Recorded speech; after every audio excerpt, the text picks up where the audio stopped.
Assalamualaikum warahmatullahi wabarakatuh. Selamat pagi dan salam sejahtera untuk kita semua. Yang terhormat Bapak Dr. Ade Gunawan, SE, MSI selaku dosen mata kuliah Manajemen Keuangan Internasional. Perkenalkan, saya Aldona, NPM 1905160637, dan saya di sini sebagai moderator. Kami di sini ingin mempresentasikan tentang valuta asing. Adapun kelompok saya yang beranggotakan Anissa Aini selaku pemateri kedua dan Tri Intan Syafitri selaku pemateri ketiga. Materi yang kami akan sampaikan atau kami presentasikan kali ini antara lain yaitu pertama, pengertian valuta asing, kedua, sistem valuta asing, ketiga, fungsi valuta asing, keempat, klarifikasi valuta asing, kelima, pelaku valuta asing, keenam, kelemahan dan kelebihan valuta asing, dan ketujuh, contoh dan resiko valuta asing. Pertama yang saya akan jelaskan di video kali ini yaitu pengertian valuta asing.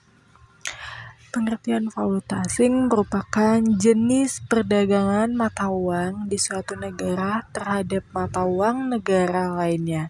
Ini juga melibatkan pasar uang di seluruh dunia serta dapat berlangsung selama 24 jam dan secara kesinambungan yang selanjutnya ada konferensi mata uang. Ini merupakan perubahan harga di tetap produk dari data produk ke mata uang penjualan yang baru serta menampilkan kedua harga tersebut.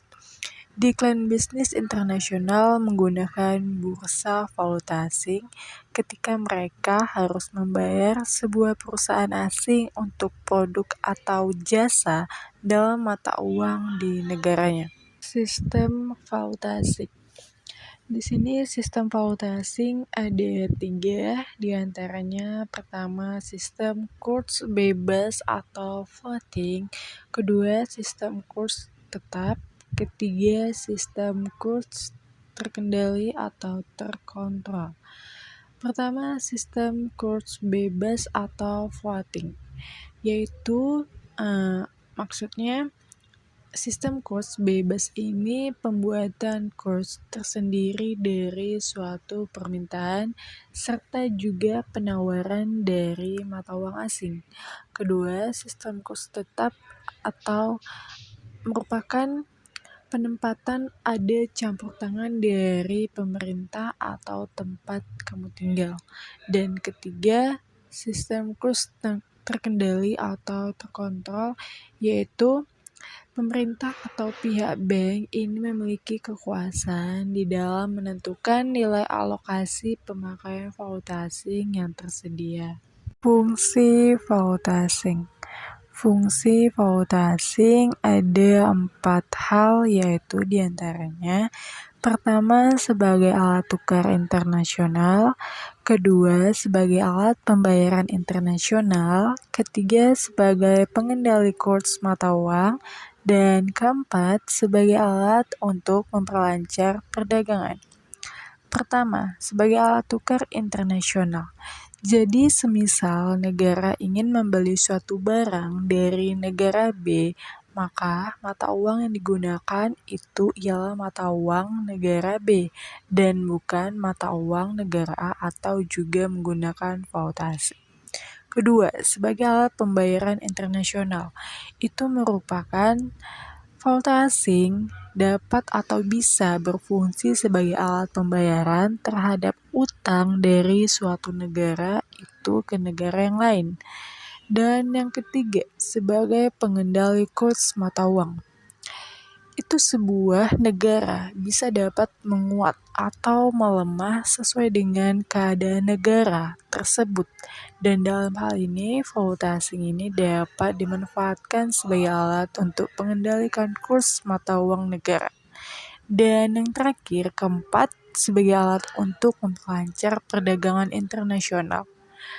yaitu karena valuta asing yang bisa atau dapat dijadikan alat tukar internasional, maka perdagangan internasional ini menjadi lebih mudah untuk dengan memanfaatkan pasar valuta asing ini. Terima kasih kepada moderator dan menerima kesempatan dari saya untuk menjelaskan tentang klasifikasi bentuk dan aku valuta asing.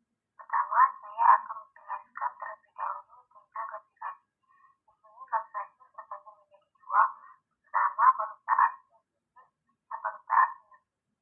Klasifikasi asing fisik adalah merupakan definisi uang dalam bentuknya sebenarnya, yaitu uang kertas berupa uang kertas dan logam yang digunakan untuk transaksi ekonomi internasional.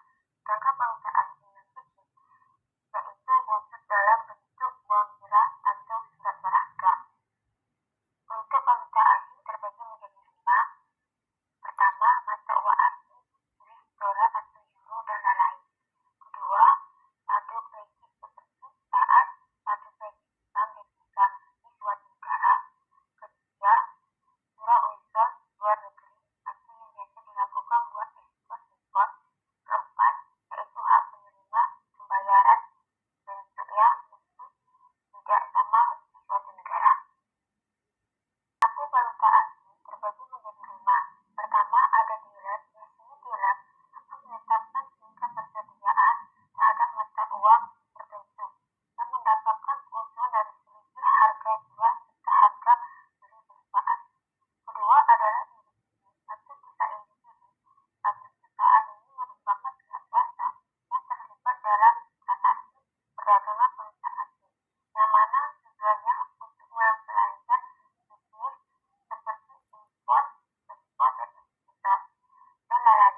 Ketiga, adanya ledger, trader, dan sekumpulan lebih teratur dan spekulan ini sebagai pihak yang mengamati perubahan dari nilai mata uang itu dengan berdasarkan keadaan negara tersebut.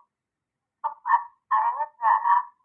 Pialang merupakan memiliki tugas sebagai lantaran dalam mempertemukan nawaran penjualan serta permintaan pembelian atas harga suatu mata uang tertentu. Bank sentral untuk mendapatkan pengendalian mata uang inflasi atau juga suku bunga. Kelima, adanya pemerintah dengan segala macam instrumen negara ikut dalam perdagangan valuta asing. Tujuannya ialah untuk mencari keuntungan demi menambah pendapatan nasional, serta juga kelebihan pasar valuta asing. Ada 4. Yang pertama, transaksi ini bisa atau dapat dilakukan 24 jam. Yang kedua, harga jualnya sangat stabil atas tiap-tiap mata uang yang ada. Yang ketiga, biaya transaksi rendah. Yang keempat, daya beli investor juga melebihi jumlah modal yang ada. Selanjutnya, kekurangan pasar asing valuta asing. Ada 3. Yang pertama, ada resiko kurs pertukaran tersebut tidak pasti serta sulit diprediksi. Yang kedua, sangat sulit untuk dilakukan oleh masyarakat menengah ke bawah. Yang ketiga, asal negara mempengaruhi kesuksesan disebabkan karena adanya resiko yang timbul disebabkan karena campur tangan pemerintah terhadap mata uang yang diperdagangkan. Selanjutnya, contoh valuta asing. Ada 3.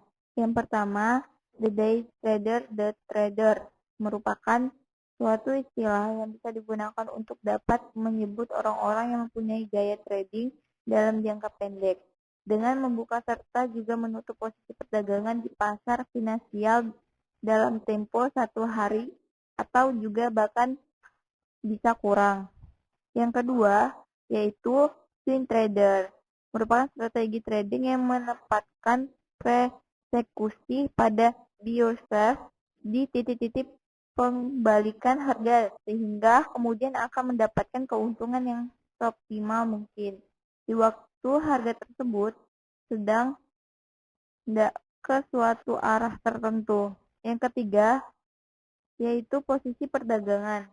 Posisi ini berlawanan dengan perdagangan di hari atau the day trader karena tujuannya untuk bisa menghasilkan keuntungan selama jangka waktu yang lama, serta juga dari pergerakan tren bukan dengan teks jangka pendek.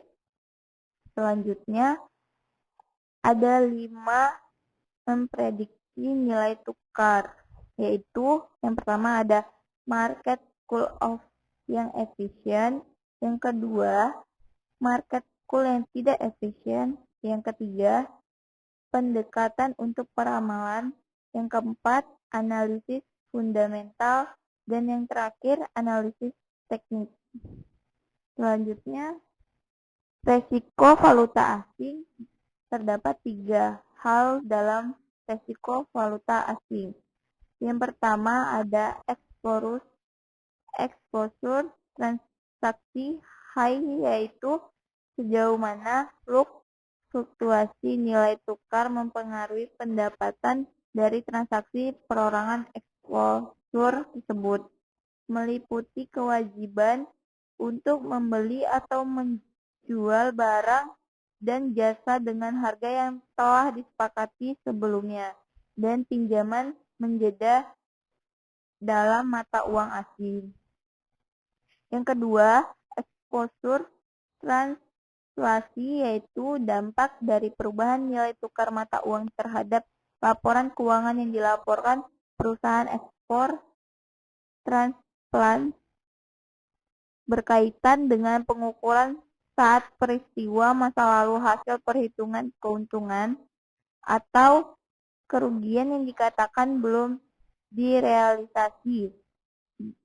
Saat direalisasikan, mereka adalah bentuk kertas keuntungan dan kerugian, tetapi mereka masih sangat penting untuk perusahaan.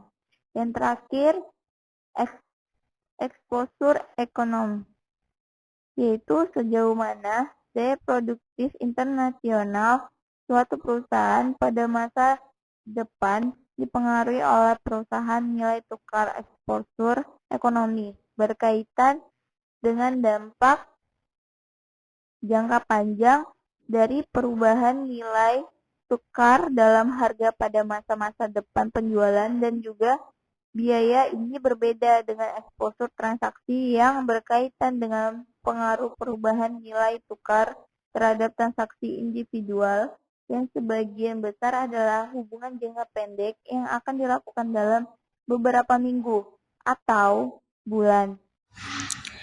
Sekian dan terima kasih dari presentasi kami. Lebih dan kurangnya kami mohon maaf. Assalamualaikum warahmatullahi wabarakatuh.